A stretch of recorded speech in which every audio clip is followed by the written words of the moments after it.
Canes fans, what's going on? Peter Ariz here from CanesInSight.com, bringing you an extra edition of the Canes Insight podcast this week. Going to be doing our normal preview podcast for Clemson, but tonight have Nic Echevarria, also known as WestEndZone, joining the show.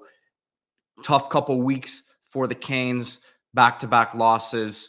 And Nic is going to be joining us, breaking down just a few things that went wrong defensively against North Carolina.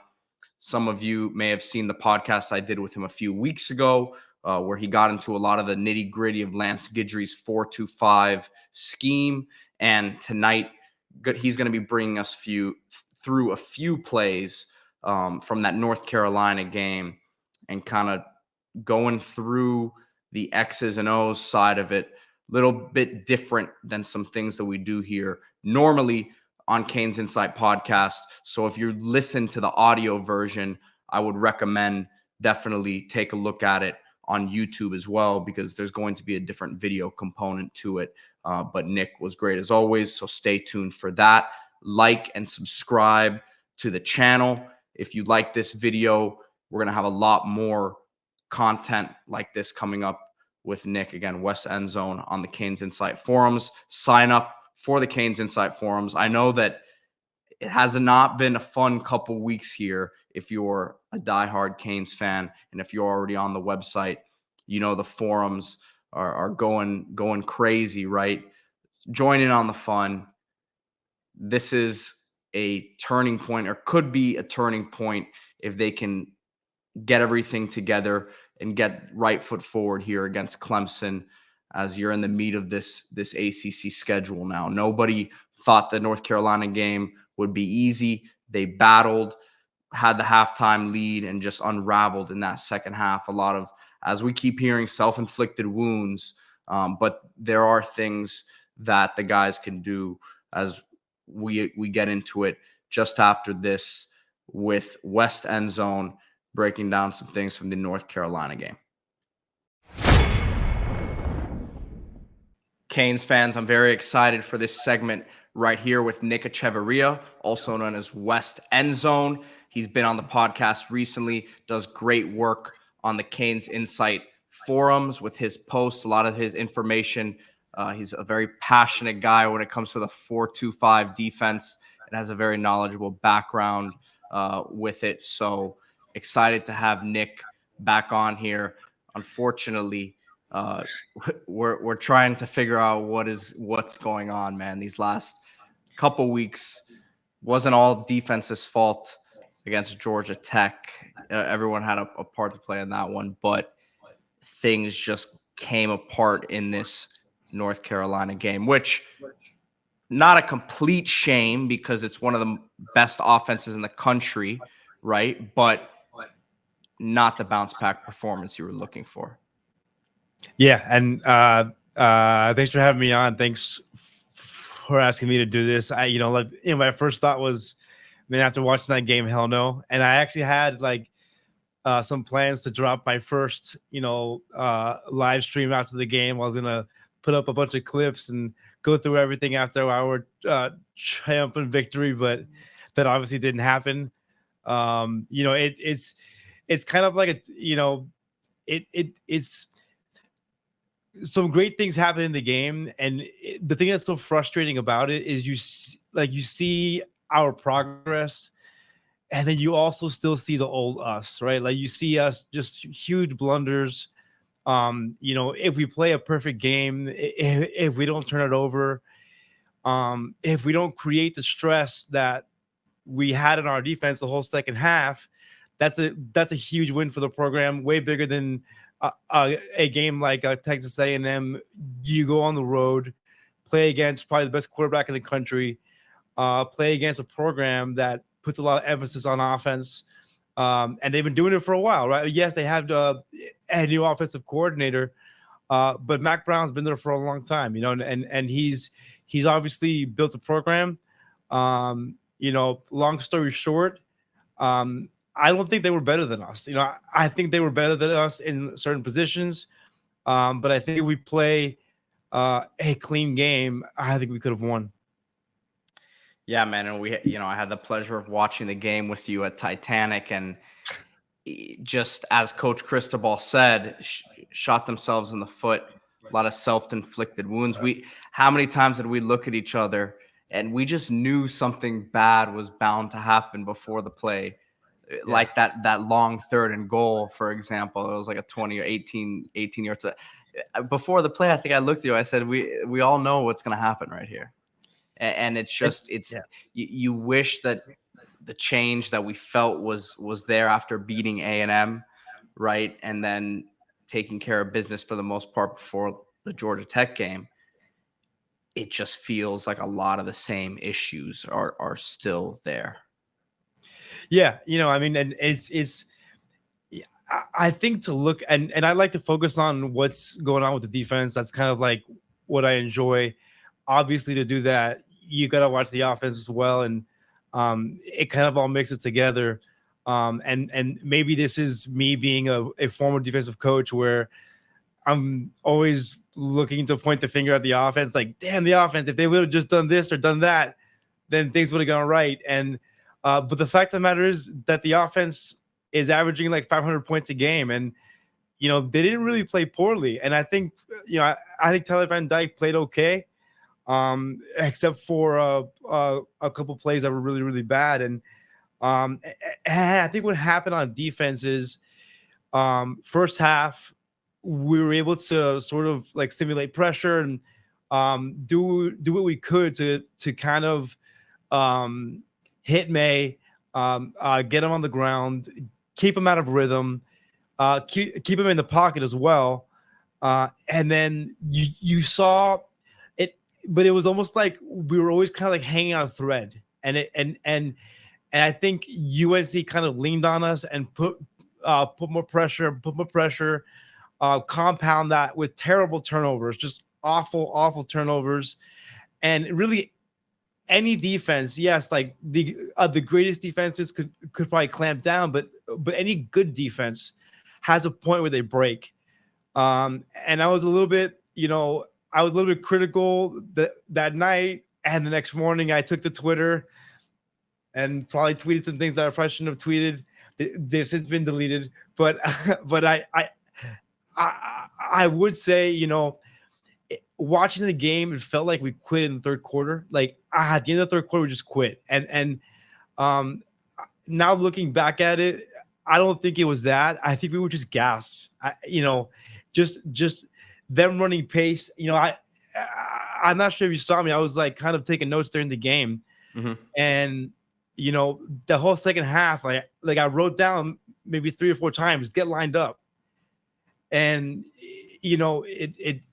yes, you get the play call in time, but if you don't have enough time to line up, you have no chance to kind of put in your mind simple things like where your leverage is, where your help is, what's my run fit on this. Yeah, what's your responsibility on the play? Yeah, like you may be able to intellectualize it and know what like your job is, but you gotta like look at the formation and look at the down and distance, and you have to kind of like process what's happening. And before that, the ball's already snapped, and they're breaking free on broken tackles. Also, I mean, guys, it seems like we were just tired. Right. And so I kind of had a few plays that I highlighted. Yeah. I'm not sure if you want to. Let's get to it, because I know that these are just specific examples of what is plaguing them right now. Yeah, and so here I'll cut to it now. We'll bring Nick up here for those on the video, because he's gonna have the clips pulled up on his. All right, so this is kind of like a preview of something that I want to start doing, where I can like I want to talk about plays and kind of like bring basic football concepts to the average fan. Here we have let's see, what's the down and distance here. We got 2nd and 9, and we're kind of playing like a soft quarters coverage, right? So anybody that knows about about coverage, just quarters is like one of the most ubiquitous coverages that you see in college football today. Okay, so you have 4 guys really that are responsible for deep zones. You would think this is a great coverage against against the passing game. It can be. Quarters is more of a run stopping coverage. Why? Because these 2 safeties are primary run defenders. They are playing what it's called like a robber technique on number 2. Okay, so really what number 2 does. All right, so if you count 1, 2, 1 and 2, really everybody, if you would draw like a line down here, it's the same on both sides, right? So this guy, and this guy are reading what number 2 does. Okay, so if we have number 2 going deep, then that's easy, right? That's this guy's guy. Let's clear it. If number 2 goes out, or sorry, goes in or goes out shallow, what does that tell this guy? All right, this guy knows he has no more vertical threat, right? So really what he should be doing is playing his deep quarter. Okay, like you're gonna see here, James Williams, who I praised in the past, and I think is a good player still. James Williams, I think, gets too caught up in his robber technique, right? So that robber technique tells him that if this guy goes vertical, between 6 to 8 yards, that's his guy, man to man. Okay, right? So that means if he goes vertical and he goes in, he goes out, goes any direction, that's his guy. So on the snap of the ball, he's just sitting and waiting. Okay, and so you see in this clip where he kind of gets caught up. He's waiting for his guy to get to him, and doesn't get the depth necessary to help on this. Okay, so here let's run the clip.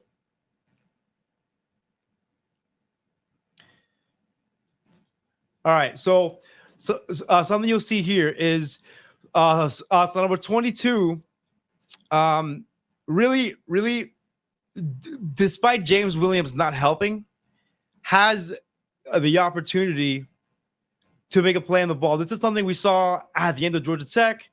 It's a technique issue. It's an aggressiveness issue where we have guys that are in position, right? He's in position, but this is a good amount of space. Okay, he's making a play on the ball, and he's not completely in phase with the offensive player. Being in phase really means that you're on his hip, and so he's kind of too far away to make that kind of play on the ball. He should be trying to keep up, and maybe instead of going for interception, just getting a hand in there. Let's see the other angle. Okay, so and then something else too that we'll see in the other angle is he's gonna know that he should have help from this middle quarter. So James Williams sees his number 2 guy go out.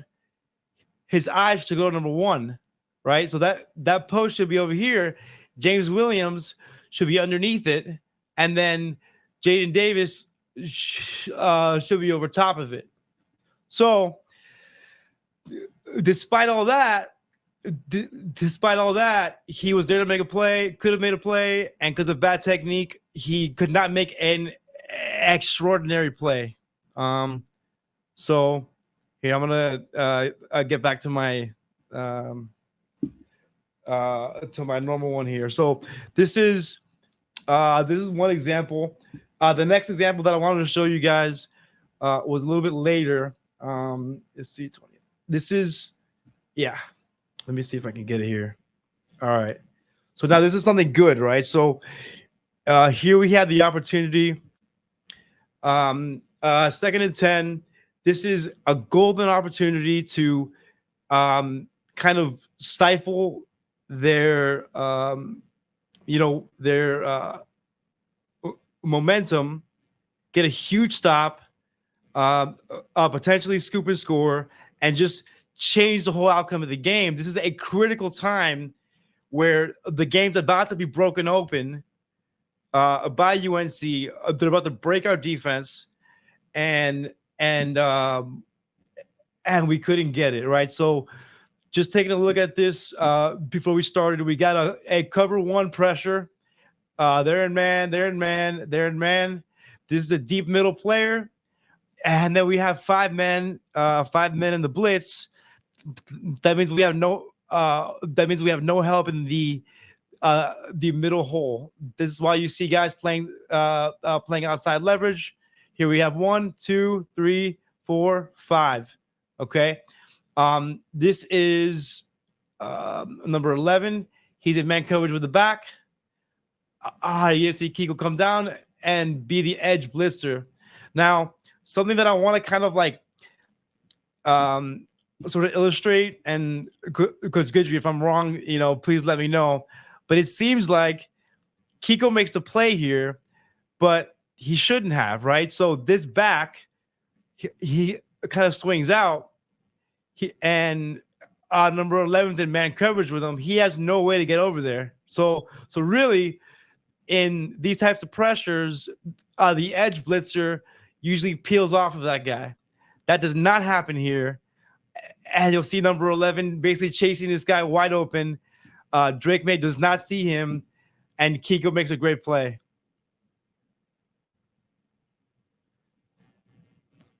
Okay, so super awesome play. This is like kind of like it's kind of nitpicky, but it's a technique thing, right? If Kiko sees the quarterback, doesn't see him, you gotta make a play on the ball. That's a critical thing. Gotta get off the field. So look, he's in man coverage with him, and he swings out. Kiko really should be getting him, and then he'll be adding to the rush. That does not happen, and we're lucky. Huge opportunity, super awesome play. Could have been better. And they stay on the field for, I believe. Okay, so let's cut it to one more, right? So this is the last play that I wanted to talk about with you guys. So we have a great opportunity to basically shift momentum, and then we have the absolute dagger right here. And no pun intended. This is what's called a dagger route. We are again in like kind of like a soft quarters coverage. You're gonna see the inside receiver go down the middle of the field, and then you're gonna have somebody coming this direction later. It's a quarters beater. It's a pain in the ass. It's they made a good play call. And more importantly, what I want to kind of focus on this is, Guidry can only manufacture as much pressure as possible, right? And yes, look, he's once again doing things to create pressure where we really, don't have the dudes to line up and just get pressure. So we're showing kind of like a mug look with a quarter shell. This is kind of like what we showed when Cam Kitchens got that really nice sack, right? And then, like on that play, we had the free safety come in, and then these guys kind of dropped out. Here, we're showing that, but we end up playing coverage. The defensive line plays some games, and we can't get there. Okay? Way too much time. So we get cleared out. Great play call by them. Worst pass rush by us. And yes, while this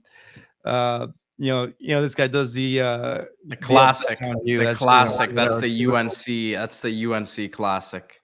Yeah. So just kind of summarize it. Something bad happens, bad stuff's happening.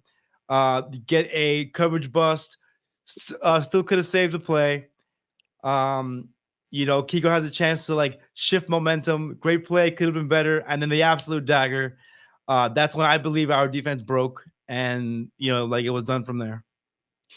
Nick, a couple more things before I let you go. I mean, how much of this stuff is correctable? Again, like I said, this is, and like you mentioned, potentially the best quarterback in the country, right? From a talent standpoint, and the production's there. He's got weapons around him. But this defense, a lot of these mistakes are mental. Are these correctable things as the season progresses, as you have, and is it correctable week to week when you have a Clemson, not the same Clemson, but still Clemson? You have Florida State coming up. So yeah, are these things that can be fixed in the immediate future? Well, there's one thing that I think really we can't fix, which is which is depth. And I think depth and conditioning and just the number of guys that we can trust is very small. And I think it showed on Saturday night, where there just came a point that the guys were gassed, that they really didn't have that next line of guys that come in. In terms of the rest, yeah, I mean, look, I think we can rep pace more. I know some coaches, what they do is they have 2 scout teams ready. If we have enough guys to do it, what they do is they have 1 scout team go run a play, second scout team's ready, and they run another play right after, and that way you can work on pace. The other stuff I think is like technique stuff, just things that you could rep. And then, probably the last thing is just the general awareness of the team. D Money's post is like, we're not a smart team. It's true. We're it's kind of frustrating because you think we have the resources to be smart, and we can and should be smart. It's just maybe it's a matter of just game experience. Maybe it's a matter of guys not playing so tight. I don't know what it is. Maybe visualization. It's every year the Canes always find a different way to leave us with inexplicable thoughts about this team, right? It's crazy. It's the cycle, right? But let's see, man. Let's see if they can do something that we not I'm not gonna say we don't, but most people don't believe they can do, is get back on track and right the ship against Clemson, right? So let's see what happens moving forward. I mean, they've got to keep the train rolling. That's the only way. Look, just like one more main point that I had was look, like we've been great on defense. I think we've been good, and I think our guys deserve credit for how they held up for as long as they did last game. And then just going forward, the thing that sucks is that we're 0-2 in the ACC. I'm not sure what the math is, but I think we're out of contention, for that. But if we're not, it's not in our hands. And that being said, we have a good opportunity to win this game. Down the road, maybe by some miracle beat Florida State, and then it could be like a great season. It's just tough. We are who we are. Tough little stretch. That's for sure. Yeah. But I appreciate you joining tonight, Nick. Again, WestEndZone on the CanesInSight.com forums, and I know he's got a lot of great stuff coming. These losses, don't. I know that this is always one of those things where the people don't like and subscribe as much when these losses come rolling in. So let's go, guys. We appreciate your support as always, and you can follow Nick's stuff coming up here in the future. He's going to be testing out a lot of different content, like we just showed you guys right here with his breakdown. So a lot more coming from him. Thank you again, Nick. Yep. Thank you.